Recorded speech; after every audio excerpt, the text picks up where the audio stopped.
Is it perimenopause, ADHD, or early dementia? And how do you even tell? I want to talk about something that's genuinely being missed.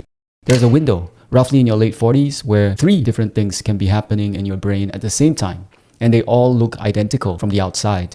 I sat down with Dr. Radhika Kamat, and she described it better than I could. People enter a room, they do not know why they're entering the room, they leave their keys somewhere, they don't know where they left it, recall issues, learning is difficult. In fact, mild cognitive impairment or cognitive decline, non-menopausal, is almost the same. Symptom-wise, you genuinely cannot tell them apart.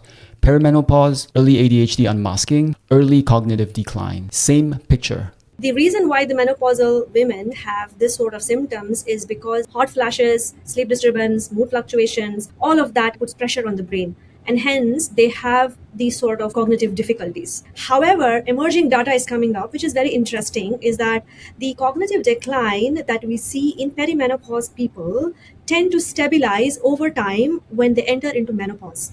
Relative low levels of estrogen that the body tends to have, the brain adapts to it.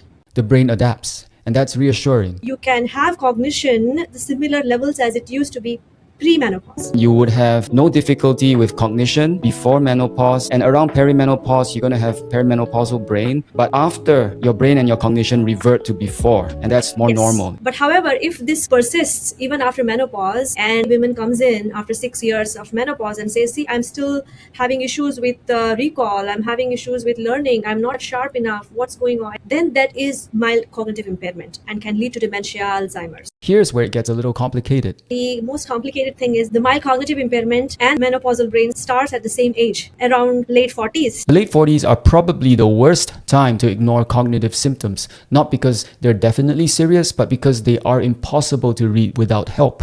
3 very different things wearing the same costume. The good news is that most of the interventions overlap anyway. Sleep, stress, hormones, nutrition. These matter whether it's perimenopause, ADHD, or early cognitive decline, but get a baseline. Know where you're starting from. You can't track what you never measure. Hope this was helpful, and watch out for the next video.